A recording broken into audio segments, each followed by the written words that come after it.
Hello दोस्तों, JSSC परीक्षा में एक बार फिर से आपका स्वागत है। जैसा कि हम लोगों ने पिछले वाले वीडियो में चैप्टर नंबर 5 यानी कि साहित्य सिद्धांत को आरंभ किए थे और उसके 3 मोस्ट इम्पोर्टेंट टॉपिक के बारे में पढ़ लिए थे, जिसमें काव्य लक्षण, काव्य हेतु और काव्य प्रयोजन शामिल था। तो आज हम लोग 5वें चैप्टर के अगले टॉपिक के बारे में डिस्कस करने वाले हैं, जिसका नाम है शब्द शक्ति। ठीक है, शब्द शक्ति को हम लोग विस्तार पूर्वक समझेंगे, लेकिन अभी हम लोग एक ओवरव्यू लेने के लिए, एक छोटा सा जानकारी हासिल करने के लिए मेनली रूप से अभी देख लेते हैं। ठीक है, तो चलिए आरंभ करते हैं शब्द शक्ति को। देखिए, शब्द शक्ति, इसकी परिभाषा है कि शब्द की वह क्षमता जिससे उसका अर्थ प्रकट होता है, उसे क्या बोलते हैं? उसे हम लोग शब्द शक्ति बोलते हैं। ठीक है, किसी भी शब्द का क्या है कि वैसा जो उसमें क्षमता है, उससे उसका अर्थ जो है वो प्रकट हो जाता है, तो उसे हम लोग क्या बोलते हैं? शब्द शक्ति बोलते हैं। शब्द शक्ति को हम लोग उस प्रकार समझ सकते हैं दोस्तों, जैसे कि देखिए, हम लोग जैसे आम का नाम लेते हैं या नींबू का नाम लेते हैं, तो आम का नाम सुनते ही हम लोग के मुंह में क्या आ जाता है? पानी आ जाता है। ठीक है, तो वही जो है उस शब्द की क्या है? भागिमा है, उसकी शक्ति है। ठीक है, या जैसे हम लोग भूत पिचाह जैसे शब्द सुनते हैं, तो हम लोग के मन में क्या है? एक भय का संचार उत्पन्न हो जाता है। तो शब्द के द्वारा उत्पन्न इसी प्रकार का जो अर्थ है, इसको हम लोग बोलते हैं शब्द शक्ति। ठीक है, देखिए, शब्द शक्ति के 3 भेद होते हैं। पहला होता है अभिधा, दूसरा होता है लक्षणा और तीसरा होता है व्यंजना। ठीक है, हम लोग एक एक करके जानेंगे कि आखिर अभिधा क्या होता है, लक्षणा क्या होता है और व्यंजना क्या होता है। ठीक है, तो चलिए हम लोग अभिधा के बारे में जानते हैं। देखिए, शब्दों के समान अर्थ का बोध कराने वाली शक्ति को अभिधा कहा जाता है। ठीक है, या हम लोग दूसरे डिफिनेशन जब समझेंगे तो देखिए, शब्द की जिस शक्ति से किसी शब्द के सबसे साधारण या लोक प्रचलित अर्थ का बोध हो, उसे अभिधा शब्द शक्ति कहते हैं। ठीक है, इसके द्वारा जो व्यक्त अर्थ होता है, उसे हम लोग वाच्यार्थ कहते हैं। क्या बोलते हैं? उसको हम लोग वाच्यार्थ बोलते हैं। देखिए, सबसे पहले हम लोग समझ लेते हैं कि जो शब्दों के जो सबसे समान रूप होते हैं वो कैसे होते हैं। जैसे देखिए, यदि हम लोग बोलें कि सीता गाना गाती है, तो इस सेंटेंस का जो सबसे जो समान अर्थ होगा वो क्या होगा? कि सीता गाना गाती है। या वह आम खाता है, तो इसका सबसे जो सिंपल अर्थ हुआ वह क्या हो गया? कि वह आम खाता है। ठीक है, या देखिए, हम लोग देखिए, रवि शब्द का समान अर्थ हम लोग सूर्य को जानते हैं। जैसे ही कोई रवि बोलता है तो हम लोग के दिमाग में सूर्य आ जाता है। तो देखिए, जो रवि शब्द का वाच्यार्थ है वो क्या है? सूर्य है। यानी कि हम लोग कह सकते हैं कि जो सबसे सिंपल आसान शब्द जो होता है, ठीक है, वो उस शब्द का वाच्यार्थ होता है। ठीक है, यानी कि हम लोग कह सकते हैं कि वैसा शब्द जो अभिधा शब्दों की अर्थ को बताता है, उसे हम लोग वाच्यार्थ बोलते हैं। क्या बोलते हैं? वाच्यार्थ बोलते हैं। ठीक है, तो उसी प्रकार हम लोग अभी एग्जाम्पल में समझे थे कि रवि शब्द का समान अर्थ क्या है? सूर्य है। तो सूर्य रवि के लिए क्या है? तो वाच्यार्थ शब्द है, क्योंकि रवि का अर्थ बता दिया सूर्य। ठीक है, तो इसीलिए रवि का जो वाच्यार्थ शब्द हो जाएगा वो क्या हो जाएगा? सूर्य हो जाएगा। चलिए आगे हम लोग लक्षणा के बारे में डिस्कस करेंगे। ठीक है, जो कि शब्द शक्ति का दूसरा पार्ट है। देखिए, लक्षणा किसको बोलेंगे? शब्दों के समान अर्थ को छोड़कर उससे संबंधित अन्य किसी अर्थ का बोध कराने वाली शक्ति को लक्षणा कहते हैं।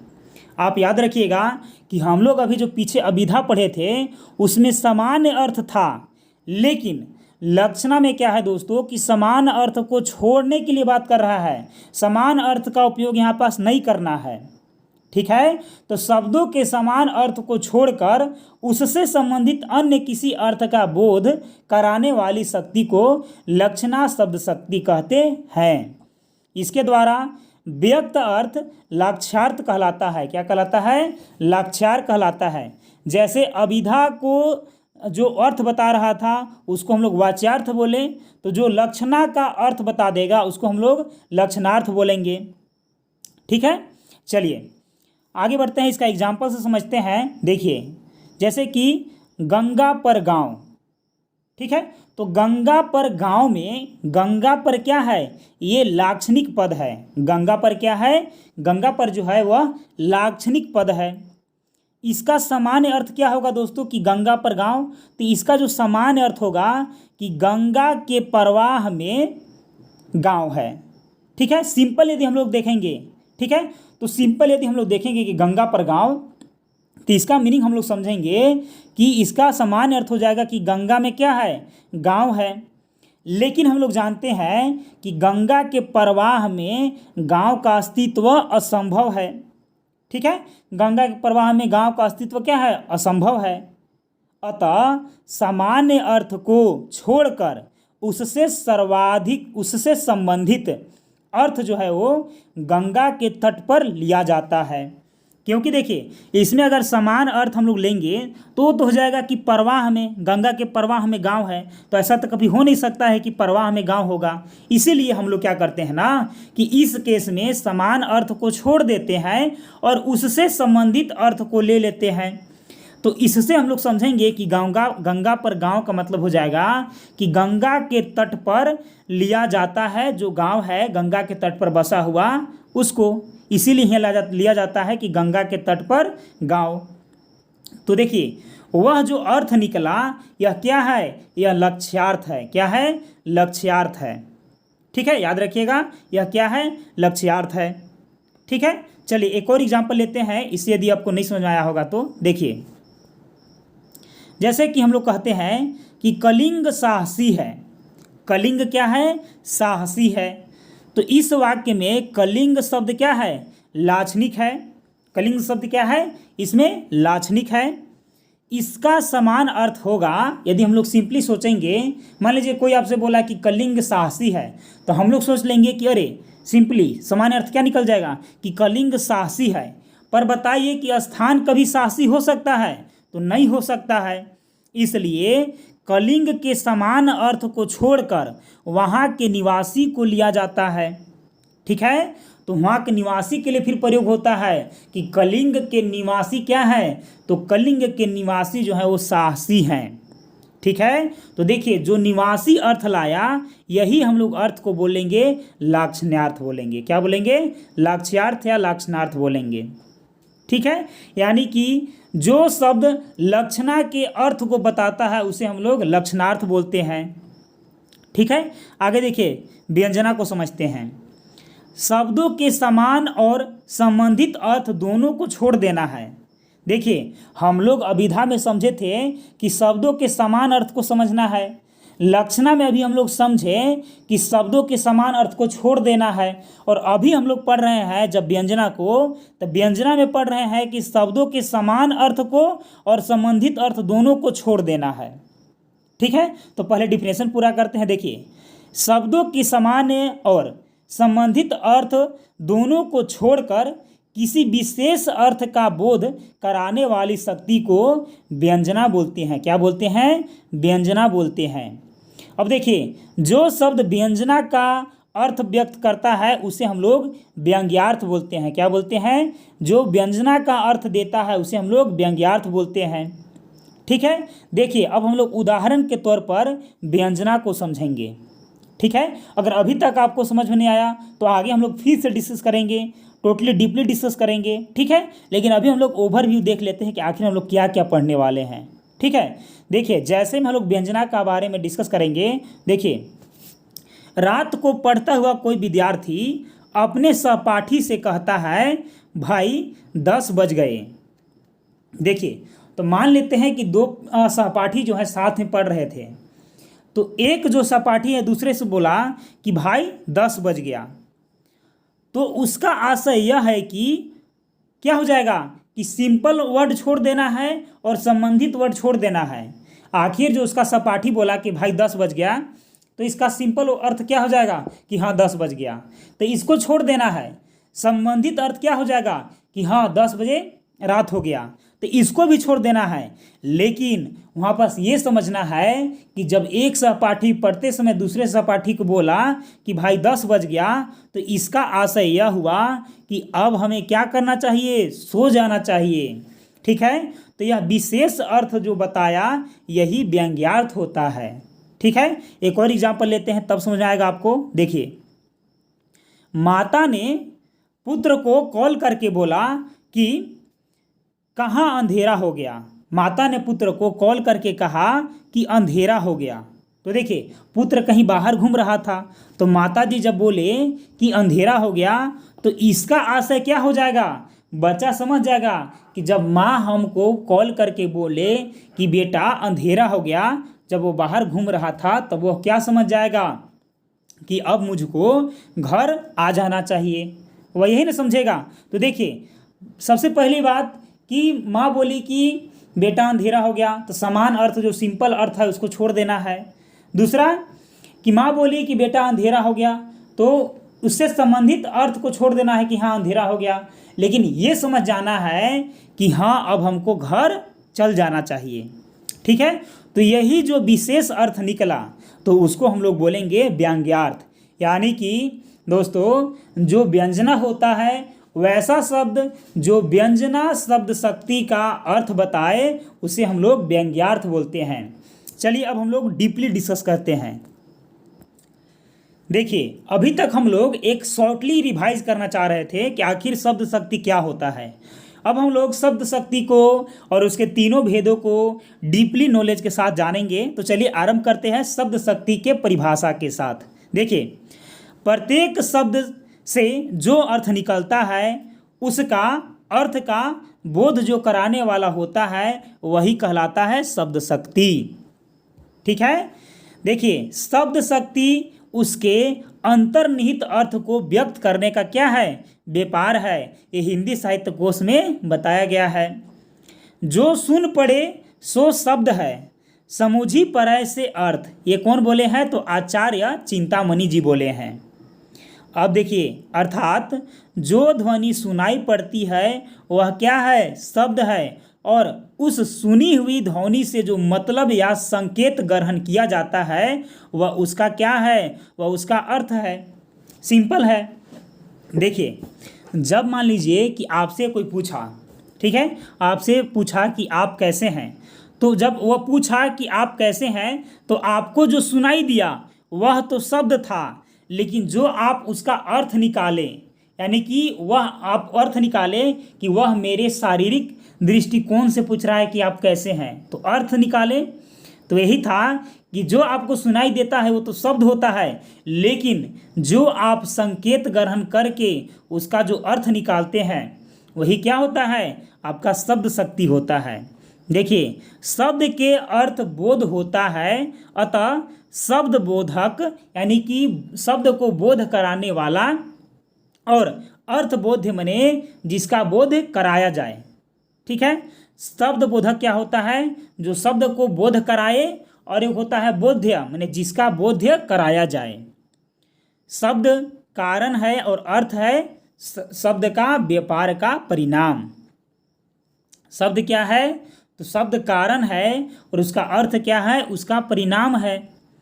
अब हम लोग परिभाषा की व्याख्या जानते हैं कि आखिर जो हम लोग शब्द शक्ति का अभी जो परिभाषा लिए, तो इसका व्याख्या कैसे होगा। देखिए, जिस प्रकार घड़ा बनाने के लिए मिट्टी, चाक, दंड तथा कुम्हार आदि कारक हैं, ये सब क्या है, घड़ा बनाने वाले कारक हैं, और चाक का घूमना वह क्या है, तो उसका अर्थ है, यानी कि वह क्या है, व्यापार है जिससे घड़ा बनता है। उसी प्रकार अर्थ का बोध कराने में शब्द कारण है और अर्थ क्या है, बोध कराने वाला व्यापार शब्द के अविधा, लक्षणा और व्यंजना है। ठीक है, आचार्यों ने इन्हीं को शक्ति, वृत्ति, व्यापार का नाम दिया है। शब्द का उच्चारण करने पर मानस में अर्थ व्यक्त हो जाता है, और शब्द और अर्थ का यह संबंध ही शक्ति है। ठीक है, अभी तक आपको क्लियर संबंध नहीं आया होगा, लेकिन आगे आपको आ जाएगा, लगातार बने रहिए। देखिए, इस तथ्य को निम्नांकित उदाहरण से स्पष्ट किया जा सकता है। मिठाई या चाट का नाम सुनते ही मुंह में पानी आ जाता है, या भूत पिशाच और विषधर का नाम सुनते ही भय का संचार होने लगता है। तो ये दोनों जो प्रभाव अर्थगत आपको जीवन में उत्पन्न हुआ, ठीक है, तो यह क्या है, यही शब्द का शक्ति है। अतः जिस शक्ति के द्वारा शब्द का अर्थगत प्रभाव आप पर पड़ रहा है वह क्या है, शब्द शक्ति है। इस प्रकार शब्द का अर्थ बोध कराने वाली शक्ति शब्द शक्ति कहलाती है। शब्द की शक्ति का पर्यायवाची शब्द वृत्ति या व्यापार है। इसी तथ्य को प्रकारांतर से इस प्रकार व्यक्त किया जा सकता है कि शब्द शक्ति है। शब्द शक्ति को संक्षेप में शक्ति भी कहा जाता है। क्या कहा जाता है, शक्ति भी कहा जाता है। जितने प्रकार के शब्द होते हैं उतने ही प्रकार के क्या होती है, शक्तियाँ होती है। देखिए शब्द शक्ति के प्रकार, तो शब्द शक्तियाँ जो होती हैं वो 3 प्रकार की होती हैं। पहला अभिधा, दूसरा लक्षणा और तीसरा व्यंजना। अभिधा, लक्षणा, व्यंजना। अब देखिए शब्द शक्तियों के अनुसार 3 प्रकार के शब्द बनते हैं, एक वाचक शब्द, एक लक्षणा शब्द और एक व्यंजक शब्द। अब देखिए जो शब्द अभिधा का अर्थ बताए उसे हम लोग वाच्यार्थ बोलते हैं, और जो शब्द लक्षणा का अर्थ बताए उसे हम लोग लक्षणार्थ बोलते हैं, और जो शब्द व्यंजना का अर्थ बताए उसे हम लोग व्यंग्यार्थ बोलते हैं। ठीक है। अब देखिए शब्द शक्तियों के अंतर्गत वाच्यार्थ कथित होता है। वाच्यार्थ क्या होता है, कथित होता है। लक्ष्यार्थ क्या होता है, तो लक्षित होता है। तथा व्यंग्यार्थ क्या होता है, तो व्यंजित होता है। अब देखिए अर्थ के तीनों स्रोत के आधार पर ही शब्द की शक्तियों का नामकरण किया गया है। प्रक्रिया या पद्धति के आधार पर शब्द शक्ति 3 प्रकार की होती है, अभिधा, लक्षणा और व्यंजना। अभिधा से मुख्यार्थ का बोध होता है। अभिधा से क्या होता है, मुख्यार्थ का बोध होता है। लक्षणा से मुख्यार्थ से संबंध लक्ष्यार्थ का, लेकिन व्यंजना से न मुख्यार्थ का और न ही लक्ष्यार्थ का, बल्कि इन दोनों से परे अर्थ व्यंग्यार्थ का बोध होता है। जो हम लोग पीछे भी पढ़े थे ना कि अभिधा में सिंपल रूप जाना जाता है साधारण, और लक्षणार्थ में साधारण रूप को छोड़कर जाना जाता है, और व्यंग्यार्थ में साधारण और जो लक्षणार्थ है दोनों को छोड़कर जाना जाता है। तो वही तो यहाँ पर ऐसे लिखा गया है। ठीक है। आगे देखिए अभिधा के बारे में जानते हैं। देखिए शब्द की जिस शक्ति के माध्यम से शब्द का साक्षात सांकेतिक अर्थ का बोध हो उसे अभिधा कहते हैं। जैसे कि घोड़ा दौड़ रहा है, तो इस वाक्य को सुनते ही सिंपली हम लोग के मन में क्या आएगा कि घोड़ा नामक एक विशेष प्रकार का जीव है, जीव को हम समझ लेते हैं। उसे हाथी, ऊंट, गधा, आदमी या ग्रंथ भी नहीं समझते हैं। सिंपली हम लोग घोड़ा दौड़ रहा है तो घोड़ा समझते हैं। तो इस वाक्य को घोड़ा वाचक शब्द है। इस वाक्य में घोड़ा क्या है, वाचक शब्द है। जिस मुख्यार्थ विशेष जीव है, परंपरा, कोश और व्याकरण आदि से यह अर्थ पूर्व विदित है। शब्द और उसके अर्थ के बीच कोई व्यवधान नहीं है। अभिधा शब्द का अर्थ है नाम। अभिधा का सिंपली मतलब होता है कि नाम। इस प्रकार नामवाची अर्थ को बताने वाले शक्ति को अभिधा कहते हैं। ठीक है। यानी कि सिंपली अभिधा मन में आएगा तो डायरेक्टली आप कनेक्ट कीजिएगा नाम से। किससे कनेक्ट कीजिएगा, नाम से। नाम किसी जाति का हो, गुण का हो, द्रव्य या क्रिया का होता है, और ये सभी साक्षात सांकेतिक होते हैं। अभिधा शब्द का प्रथम शक्ति है। अभिधा क्या है, अभिधा जो है वह किसी भी शब्द का प्रथम शक्ति होता है। ठीक है। आगे देखिए निराला जी की कविता वह तोड़ती पत्थर की प्रथम 2 पंक्तियाँ, वह तोड़ती पत्थर देखा उसे मैंने इलाहाबाद की पथ पर। तो अभिधा शक्ति का उत्तम उदाहरण है यह। ठीक है, देखिए शब्द शक्ति के द्वारा 3 प्रकार के शब्दों का बोध होता है। एक तो रूढ़ शब्द माने जैसे राम कृष्ण, दूसरा यौगिक शब्द जैसे पाठशाला विद्यालय, और तीसरा योग रूढ़ शब्द जैसे पंकज लंबोदर। यदि अभी तक आपने रूढ़ शब्द, यौगिक शब्द और योग रूढ़ के बारे में नहीं जाने हैं तो पिछले वीडियो हम लोग इसी के बारे में डिस्कस कर चुके हैं। तो आप पिछले क्लास में जाइए और वहाँ से इन सभी टॉपिकों को अध्ययन कर लीजिए, तो आपको अच्छा से समझ में आने लगेगा। ठीक है, देखिए अभिधा शब्द शक्ति से प्राप्त होने वाले मुख्य अथवा साक्षात सांकेतिक अर्थ का बोध कराने वाले शब्द को वाचक कहा जाता है। वाचक के 3 अंग होते हैं, एक तो गुण बोधक, एक होते हैं क्रिया बोधक, और तीसरा होता है जाति बोधक। देखिए गुण को अनुमान का विषय माना जाता है। सहज अग्नि में क्या है? उष्णता है। आहार्य वस्त्र में क्या है? चढ़ाया गया रंग है आहार्य। और आव स्मित में क्या है? फलों का लाल पीला रंग है आव स्मित। उसी प्रकार देखिए क्रिया, द्रव के विकार को क्रिया कहते हैं, जैसे पकना या जागना या सोना या जाना, ये सब क्या है? क्रिया है। आगे देखिए जाति, समान तत्वों को जाति कहा जाता है, जैसे लालिमा, आम आदमी आदि सब क्या है? जाति है। वाचक शब्दों से प्राप्त होने के कारण जो अभिधार्थ है को वाच्यार्थ तथा अनेक कारणों से प्रसिद्धार्थ को साक्षात या सांकेतिक अर्थ भी कहा जाता है। ठीक है, माने अभिधा को हम लोग क्या बोलते हैं? वाच्यार्थ बोलते हैं। ठीक है, आगे देखिए अभिधा शक्ति का महत्व देखिए। अलंकार शास्त्री अभिधा शब्द शक्ति को विशेष महत्व नहीं देते हैं, लेकिन यह शब्द शक्ति काव्य के संदर्भ सर्वथा महत्वहीन नहीं है। रीतिकालीन कवि देव का मानना है अभिधा उत्तम काव्य है, मध्य लक्षान लीन, अधम संजना व्यंजना रस, विरल उल्टी कहत नवीन है यह। ठीक है, मतलब अभिधा उत्तम काव्य है, मगध लक्ष्य लीन, अधम व्यंजना रस विरस, उल्टी कहत नवीन। आगे देखिए आचार्य रामचंद्र शुक्ल का मत है वास्तव में व्यंग्यार्थ या लक्ष्यार्थ के कारण चमत्कार आता है, परंतु वह चमत्कार होता है वाच्यार्थ में ही। अतः इस वाच्यार्थ को देने वाली अभिधा शक्ति का अपना महत्व है।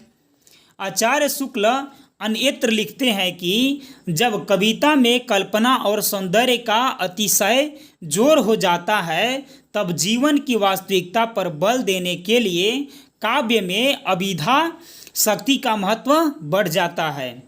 आगे देखिए, आगे है लक्षणा शब्द शक्ति। अभिधा को हम लोग समझ गए कि सिंपल फॉर्म होता है किसी भी शब्द का।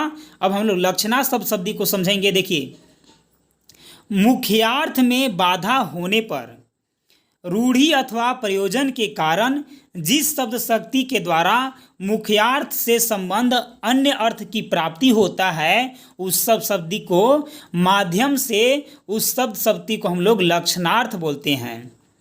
यानी कि सिंपल फॉर्म को न समझेंगे, उससे संबंधित दूसरा रूप को समझेंगे, उसे हम लोग लक्षणा शब्द शक्ति बोलेंगे। लक्षणा से गृहीत अर्थ को लक्षणार्थ बोलते हैं, माने जो शब्द लक्षणा के अर्थ देते हैं उसे क्या बोलते हैं? लक्ष्यार्थ बोलते हैं। जो शब्द लक्षणा शक्ति द्वारा लक्ष्यार्थ का घोतक करता है उसे लक्षक अथवा लाक्षणिक शब्द कहा जाता है। लक्षणा की शर्तें: मुख्यार्थ में बाधा उत्पन्न करना, मुख्यार्थ एवं लक्ष्यार्थ से में संबंध, और तीसरा है रूढ़ि या प्रयोजन। देखिए मुख्यार्थ एवं बाधा, इसमें मुख्य अर्थ या अभिधेय अर्थ लागू नहीं होता है। मुख्यार्थ एवं लक्ष्यार्थ में संबंध, जब मुख्य अर्थ बाधित हो जाता है तो उसके स्थान पर दूसरा अर्थ लिया जाता है, पर यह दूसरा अर्थ अनिवार्य रूप से मुख्य अर्थ से संबंधित ही होता है। आगे है रूढ़ि या प्रयोजन।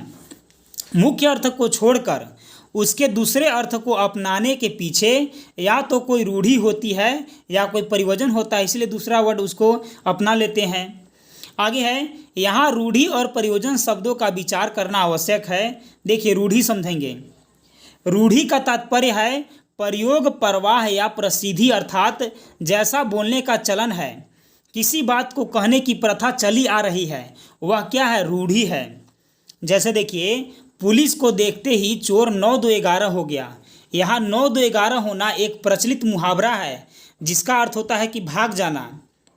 अगर कोई इसके जगह कहे कि 10-20-12 हो गया, इसका अर्थ क्या है? कुछ नहीं होगा, क्योंकि ऐसा कहने की कोई रूढ़ी जो है वो नहीं चली आ रही है। भाग जाने की रूढ़ी प्रथा क्या है? 9-2-11 होना है, तो यही है रूढ़ी। ठीक है, आगे है प्रयोजन के बारे में। देखिए, प्रयोजन का मतलब है अभिप्राय। यदि हमारे मन में कोई ऐसा अभिप्राय है जो प्रयुक्त शब्द से व्यक्त नहीं हो रहा है, तो उसके स्थान पर दूसरा शब्द प्रयोग कर अपना अभिप्राय प्रकट कर लेते हैं। और जैसे कि यदि हमारा अभिप्राय किसी को अतिशय मूर्ख कहने का हो, तो हम कहते हैं कि तुम मूर्ख हो। तो मूर्खता की अतिशयता व्यक्त जो है वो नहीं होती है। अपने प्रयोजन को व्यक्त करने के लिए हमें मूर्ख शब्द के बदल करके अन्य शब्द जो उसी प्रकार का हो उसका इस्तेमाल करना पड़ता है। और यदि हम बोलते हैं कि तुम गधा हो, तुम बैल हो, तो इसका अर्थ होगा कि तुम अतिशय मूर्ख हो। ऐसे कथन से हमारा अभिप्राय व्यक्त हो जाएगा। गधा और बैल क्या है? यहाँ के लिए लाक्षणिकता शो कर रहा है, इसलिए वो क्या है? लाक्ष्यार्थ शब्द है। आगे देखिए, लक्षणा की काव्य शास्त्रीय परिभाषा। मुख्यार्थ के बाधित होने पर जिस शक्ति के द्वारा मुख्यार्थ से संबंधित अन्य अर्थ, रूढ़ी अर्थ या प्रयोजन अर्थ जोड़ा जाता है, उसे लक्षणा कहते हैं। मैंने सिंपल रूप को छोड़ करके संबंधित रूप को जानेंगे तो उसके लक्षणा कहेंगे। उदाहरण के लिए, सभी मुहावरों और लोकोक्तियाँ में लक्षणा शब्द शक्ति के सहारे अर्थ ग्रहण किया जाता है। ठीक है, जैसे मुहावरा, बड़ी लज्जा की बात है, तो इस अभिधेय का अर्थ को व्यक्त करने के लिए चूल्लू भर पानी में डूब मरना का हम लोग प्रयोग करते हैं, क्योंकि सेम टू सेम वही है। लोकोक्ति भी हम लोग इस्तेमाल करते हैं कि सज्जन या व्यक्ति के स्थान पर दुर्जन, अयोग्य या गुणहीन व्यक्ति का अतिपय हो जाना। मैंने मुख्यार्थ को व्यक्त करने के लिए हंसा थे सो उड़ गए, कागा भये दीवान का प्रयोग लक्षणा है। लक्षणा शब्द शक्ति का पदगत उदाहरण है। विद्युत की इस चकाचौंध में देख दीप की लौ रोती है, अरि हृदय को थाम महल के लिए झोपड़ी बली होती है। ये दिनकर जी बोले हैं अपने काव्य रेणुका में। देखिए, यह पंक्ति में मुख्यार्थ विद्युत की इस चकाचौंध में दीपक की लौ रोती है, अरि हृदय को थाम ले, यह महल की झोपड़ी बली होती है। इस पंक्ति का लक्ष्यार्थ है कि महलों में रहने वाले गो को जो वैभव प्राप्त है, वस्तुतः वह झोपड़ी में रहने वाले मजदूरों के श्रम का ही परिणाम है। कि मजदूर में रहने वाले श्रम, जो श्रमिक है वो श्रम किए, उनका महल बना दिए। कवितांश की पंक्ति में प्रयुक्त महल का अर्थ है महल के निवासी अर्थात धनी व्यक्ति। पूंजीपति और झोपड़ी का अर्थ है झोपड़ी के निवासी अर्थात गरीब व्यक्ति। ठीक है, तो लक्षणा शब्द शक्ति से धीनता और गृहता होते हैं। इसी प्रकार विद्युत की चकाचौंध का अर्थ है वैभव, और दीपक की लौ रोती है का मतलब है श्रमिक का विपन्न जीवन, माने दुखमय जीवन। आगे देखिए, आगे है लक्षणा शब्द शक्ति के भेद। पहला है रूढ़ लक्षणा और दूसरा है प्रयोजनवती लक्षणा। देखिए, रूढ़ा लक्षणा क्या है? जहाँ रूढ़ी के कारण मुख्यार्थ से भिन्न लक्षणार्थ का बोध हो, वहाँ रूढ़ा लक्षणा होती है। जैसे गव्यात्मक और पद्यात्मक दोनों ढंग से समझेंगे। आप तो एकदम राजा हरिश्चंद्र है, तो गव्यात्मक रूप से हम लोग लक्षणा का अर्थ इसमें समझेंगे तो आप तो साक्षात बृहस्पति हैं, आदि लक्ष्यार्थ हैं, माने हरिश्चंद्र के समान सत्यवादी हैं और बृहस्पति के समान विद्या बुद्धि निर्वाण है आप। ठीक है, तो ये उसका क्या था? गद्यात्मक रूप था। आगे देखिए पद्यात्मक, आगी बढ़वागी ते बड़ी है आगी पेट की, माने मुख्यार्थ है समुद्र के निहित आग से पेट की आग बड़ी होती है। लक्ष्यार्थ है तीव्र भूख जो पेट की आग के माध्यम से व्यक्त है। आगे है प्रयोजनी लक्षणा, जहाँ प्रयोजन के कारण मुख्यार्थ से भिन्न लक्ष्यार्थ का बोध हो वहाँ प्रयोजनी लक्षणा होती है। उदाहरण के लिए गदबद उदाहरण, जैसे शिवाजी सिंह थे, यहाँ मुख्यार्थ में बाधा है क्योंकि शिवाजी सिंह जानवर नहीं वह आदमी थे, लेकिन लक्ष्यार्थ क्या था कि शिवाजी वीर और साहसी थे। ठीक है, सिंह कहने का प्रयोजन यही है कि सिंह का वीर और साहसी अर्थ प्रयोजनवती लक्षणा क्या है, शब्द शक्ति है। आगे पदबद्ध उदाहरण देखिए, कौशल्या के चंद सुनी भरत संहिता रनिवास व्याकुल बिलपत राजगिरा मनहु शोक निवास। यहाँ अभियार्थ मुख्यार्थ है, यहाँ अभियार्थ मुख्यार्थ है। कौशल्या के वचन सुनकर समस्त राजगिरा व्याकुल होकर रो रहा है, किंतु प्रयोजन माने कवि तुलसी का कहना है कि राजगृह में रहने वाले लोग व्याकुल होकर रो रहे हैं। दुख की अतिशयता व्यक्त करने के लिए राजगिरह के रोने की बात कही गई है। अतः प्रयोजनवती लक्षणा शब्द शक्ति का सहारा लिया गया है। देखिए यहाँ कहा गया है ना कि जब राम गृह त्याग रहे थे तब पूरा महल रो रहा था, लेकिन दोस्तों महल थोड़ी रोएगा, लेकिन यहाँ महल का जो अर्थ लिया गया था वो वहाँ के लोगों के लिए लिया गया था कि जितने भी महल में जो लोग थे वो सब व्याकुल थे, तो उनके लिए उनका प्रयोग किया गया था। आगे देखिए, आगे है प्रयोजन व्यंजना का विकास। देखिए प्रयोजन व्यंजना का विकास है, अतः इसे व्यंजनाश्रित लक्षणा भी कहा जाता है। इसके विपरीत रूढ़ा लक्षणा को निरता लक्षणा कहा जाता है। प्रयोजनवती लक्षणा के भेद। प्रयोजनवती लक्षणा के भेद, पहला है गौणी लक्षणा और दूसरा है शुद्धा लक्षणा। गौंधी लक्षणा के पहला भाग है स्वरूपा गौणी लक्षणा और दूसरा भाग है साध्या वसना गौणी। शुद्ध लक्षणा के दो पाठ हैं, पहला है उपादान शुद्धा लक्षणा और दूसरा है लक्षण लक्षणा। देखिए गौणी लक्षणा के बारे में हम लोग जानेंगे। गौणी लक्षणा समान गुणधर्म के कारण लक्ष्यार्थ की प्रतीति कराना, जैसे मुख कमल मने मुख कमल के समान कोमल है, ये क्या है, गौणी लक्षणा है।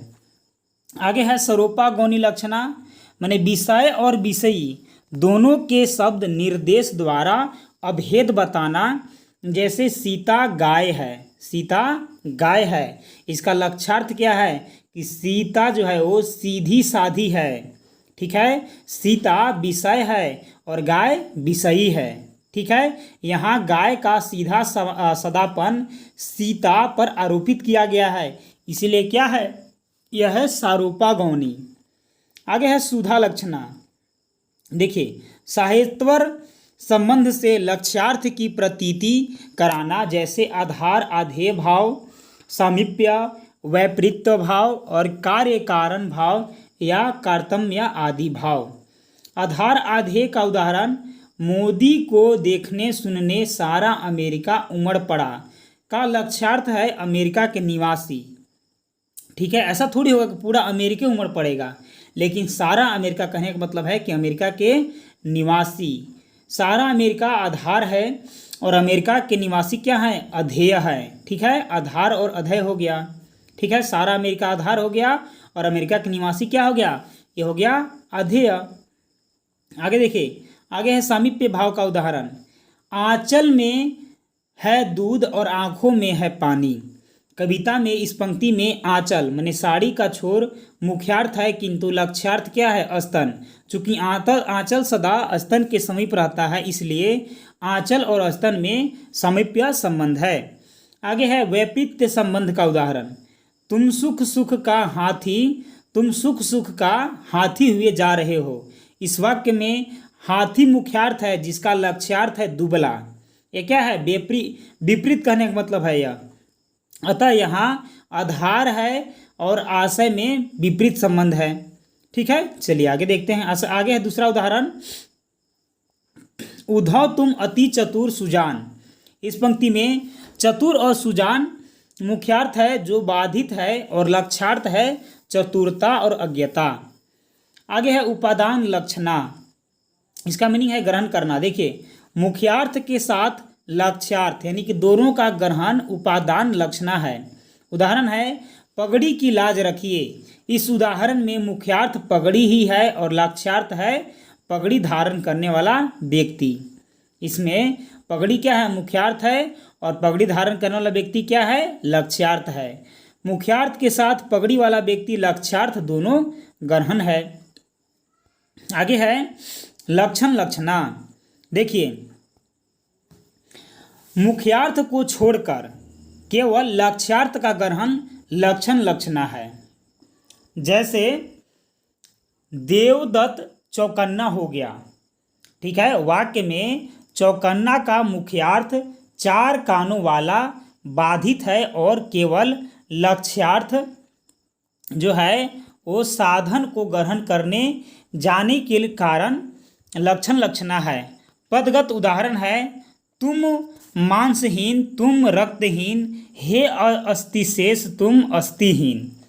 कविता में इन पंक्तियों में बापू के लिए प्रयुक्त मांसहीन, रक्तहीन, अस्थिहीन विशेषण अपने वाच्यार्थ का पूर्ण परित्याग कर लक्ष्यार्थ अनासक्त और सात्विक जीवन को सूचित किया जा रहा है। अतः इस उदाहरण में लक्षण लक्षणा भाव है। आगे है लक्षणा शब्द शक्ति का महत्व। देखिए, काव्य में लक्षणा शब्द शक्ति के प्रयोग से जीवन के अनुभव को समृद्ध किया जाता है। कल्पना के सहारे सादृश्य और साधर्म्य के अनेकानेक विद्वानों द्वारा अनुभवों की सूक्ष्मता और विस्तार को प्रकट किया जाता है। अतः काव्य में लक्षणा शब्द शक्ति की प्रबलता है। व्यंजना शब्द शक्ति, व्यंजना शब्द की व्युत्पत्ति है बी प्लस अंजना। ठीक है, वी उपसर्ग का अर्थ है विशेष और अंजना शब्द का मतलब है अंजन। अंजन आँखों में लगाया जाता है। अंजन लगाने से आँखों की रोशनी में वृद्धि होती है, पर विशेष प्रकार के अंजन लगाने से परोक्ष वस्तु भी दिखने लगती है। ठीक ऐसे ही व्यंजना शब्द शक्ति से अकथित अर्थ स्पष्ट होते हैं जब अभिधा और लक्षणा शब्दार्थ और काव्यार्थ व्यक्त करने में असमर्थ हो जाती है, तब व्यंजना शब्द शक्ति काव्य के पीछे व्यंग्यार्थ को स्पष्ट करते हुए बोध कराती है। व्यंग्यार्थ को ध्वन्यार्थ, सूचनार्थ, अपेक्षार्थ और प्रतिम्यानार्थ भी कहा जाता है। परिभाषा है जब अभिधा तथा लक्षणा शब्द शक्तियों से अभीष्ट अर्थ की प्राप्ति न हो सके तो जिस शब्द शक्ति के माध्यम से शब्द या काव्य का अर्थ बोध हो उसे व्यंजना शब्द शक्ति कहते हैं। जिस शब्द से व्यंजना शब्द शक्ति द्वारा व्यंग्यार्थ की प्राप्ति होती है उसे व्यंजक शब्द कहते हैं। व्यंजन शब्द व्यंजना शब्द शक्ति द्वारा व्यंग्यार्थ की प्राप्ति होती है उसे व्यंजक शब्द कहते हैं। व्यंजक शब्द व्यंजना शब्द शक्ति द्वारा जिस अर्थ का बोध होता है कराता है उसे व्यंग्यार्थ, प्रतीतार्थ और प्रतिमेयनार्थ और ध्वन्यानार्थ अथवा ध्वनि कहा जाता है। देखिए, जो हम लोग अभी पढ़े थे पीछे कि जो था व्यंग्यार्थ के बारे में पढ़े थे, तो उसमें क्या था कि अभिधा और लक्षणा, अभिधा में सिंपल रूप था, लक्षणा में सिंपल रूप को छोड़कर था। तो जो ये हो जाएगा व्यंग्यार्थ हो जाएगा, कहने का मतलब जो व्यंजना हो जाएगा इसमें समान रूप और संबंधित रूप दोनों को छोड़ करके जो अलग व्यंग्यात्मक रूप होता है वही व्यंजना कहलाता है। ठीक है, तो उदाहरण अब हम लोग समझेंगे कि गद्य पद में उदाहरण है सूर्य अस्त हो गया। तो प्रसंग विशेष के अनुसार भिन्न भिन्न व्यक्ति इस वाक्य का अलग अलग अर्थ ग्रहण करेगा। जैसे पिता के पुत्र से कहने पर पढ़ाई लिखाई आरंभ करो। मान लीजिए कि पिता ने पुत्र को कहा कि बेटा सूर्य अस्त हो गया, यानी कि इसका मतलब है कि पढ़ाई लिखाई आरंभ करो। सास बहू से कही कि सूर्य अस्त हो गया, यानी कि चूल्हा चौकी आरंभ करो। किसान हलवाहे से कहने लगा कि सूर्य अस्त हो गया, तो हल चलाना वो बंद करेगा, समझेगा।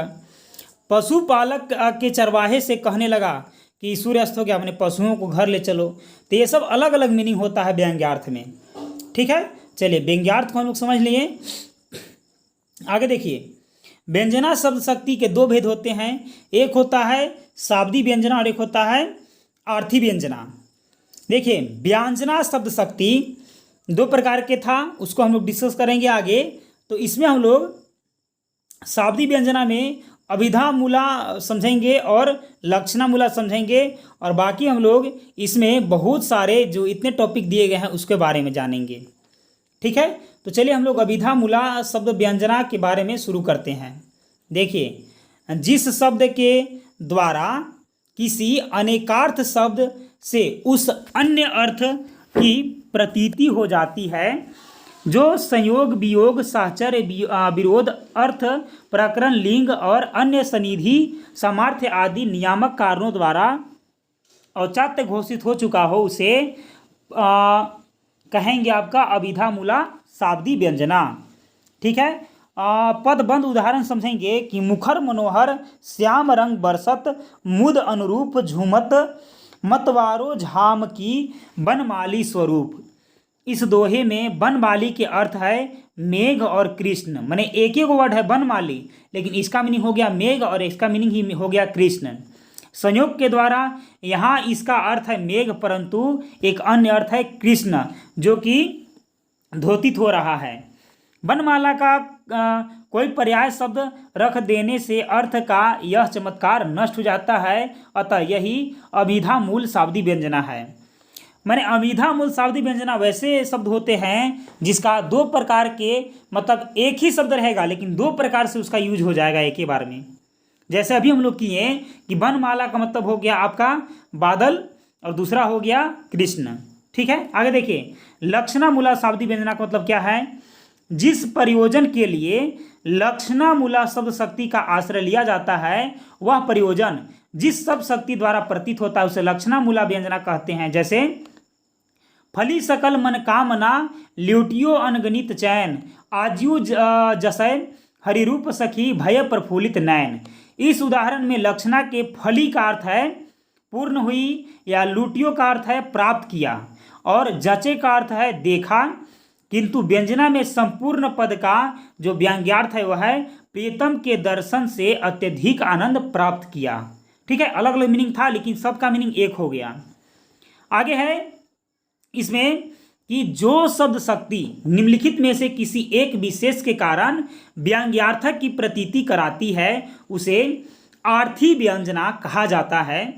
जैसे वक्ता, बोध्या यानी श्रोता, वाक्य, अन्य सनिधि, वाच्य, प्रस्ताव, देश, काल, काकू, चेष्टा, ये सब रहेगा तब वो जो है उसको करेगा।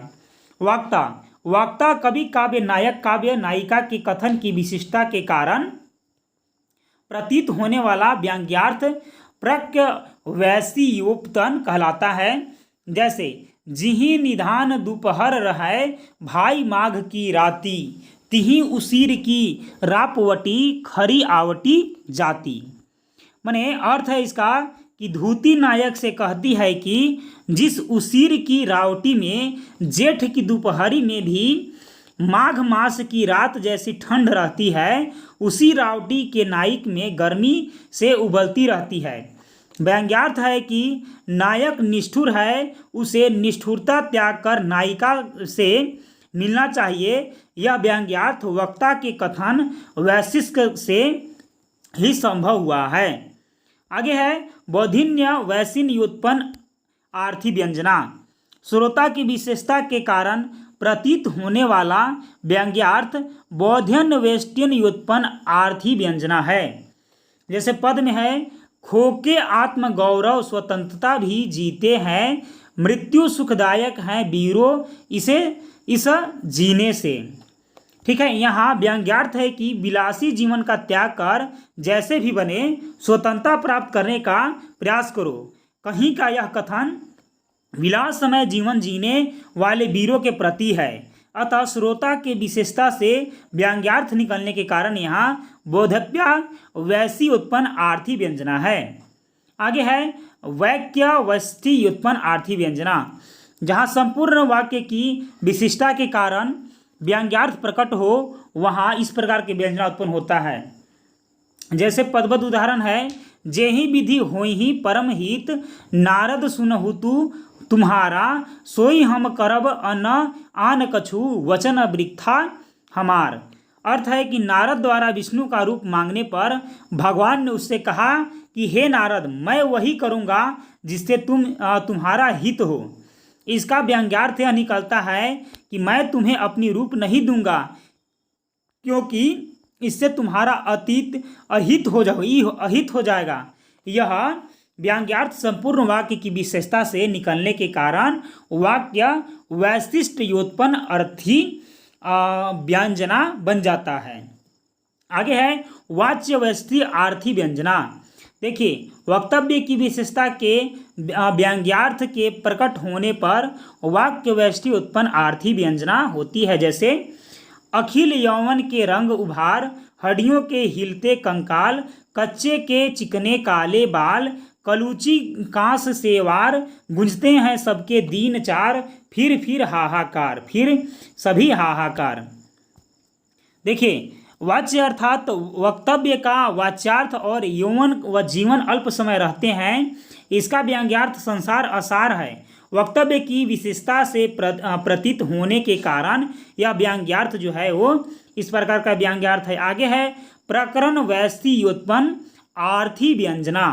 देखिए, जहाँ प्रकरण अर्थात प्रस्ताव से वक्ता के कथन में व्यंग्यार्थ बोध होता है, वहाँ प्रकरण वैष्टि उत्पन्न हो जाता है। जैसे स्वयं सुजज्जित करके क्षण में, प्रियतम को प्रणों के पन में, हमी भेज देती है रन में, श्राम धर्म के नाते, सखी वे मुझसे कहकर जाते।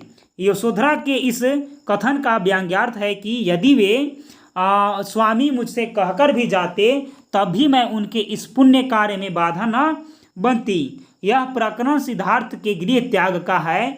यह प्रकरण न होने पर व्यंग्यार्थ भी नहीं निकला। ठीक है, चलिए आगे बढ़ते हैं।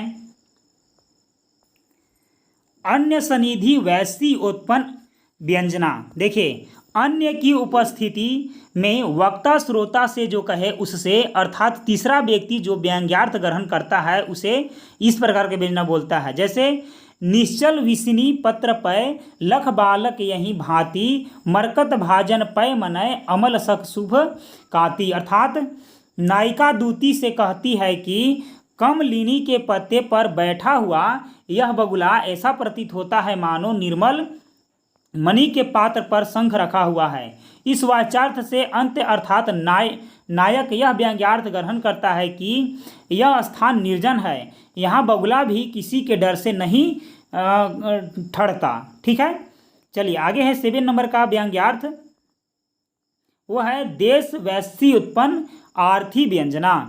देखिए, यदि स्थान की विशेषता के कारण व्यंग्यार्थ प्रकट हो तो उसे देव वैष्टि उत्पन्न व्यंजना कहते हैं। जैसे ये गिरी सोई जहाँ मधुरी, मदमत मयूरन की धुनी छाई, या वन की कम्बिया मृगीन की लाल मलोलनी डोलन भाई, लोह सश्रीति धारी धनी चल विछन की नभ नीच निकाई, मंजू लतान की चारू चुंभिली जहाँ सुखमा सरसाई। अतः इन पंक्तियों में राम जी वनवास काल की सुखद स्मृतियाँ व्यंजित हो रही है। यह व्यंजना गिरि वन सरिता तट आदि देश विशेषता के कारण प्रकट हो रही है। आगे है काल वैष्टि उत्पन्न व्यंजना। इस समय के विशिष्टता के कारण व्यंग्यार्थ का बोध होने पर इस प्रकार व्यंजना मानी जाती है। जैसे कहाँ जाएंगे प्राण ये लेकर इतना ताप, प्रिय के फिरने पर इन्हें फिरना होगा आप। देखिए, इन पंक्तियों में व्यंजना देवनाधिय काल वैष्टि के कारण संभव हुआ। आगे है काकु वैष्टि निष्ठ व्यंजना।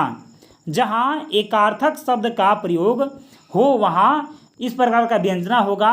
जहाँ व्यंग्यार्थक की प्रतीति गले के द्वारा विशेष प्रकार की ध्वनि निकालने अर्थात कंठ ध्वनि की भिन्नता के कारण हो तो वहाँ इस प्रकार के व्यंजना का उपयोग होगा।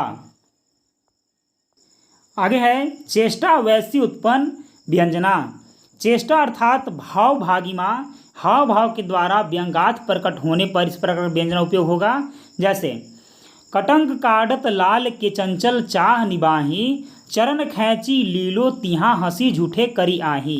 अतः इन पंक्तियों में झूठ मूठ की आह भरकर और हंसकर चरण खींच लेने से नायिका का आनंददायक हाव भाव व्यंग्यार्थ रूप में प्रकट हो रहा है। चेष्टा द्वारा प्रकट होने के कारण यह व्यंग्यार्थ चेष्टा वैश्य उत्पन्न आर्थी व्यंजना कहा जाता है। आगे है व्यंजना के महत्व। काव्य सौंदर्य के बोध में व्यंजना शब्द शक्ति का विशिष्ट एवं महत्वपूर्ण स्थान है। व्यंजना शब्द शक्ति काव्य में अर्थ की गहराई, सघनता और विस्तार लाती है। काव्य शास्त्रियों में सर्वश्रेष्ठ काव्य की सत्ता वही स्वीकार की है जहाँ रस व्यंग हो। रीतिकालीन कवि और आश्चर्य प्रताप शाही के शब्दों में व्यंग जीव है।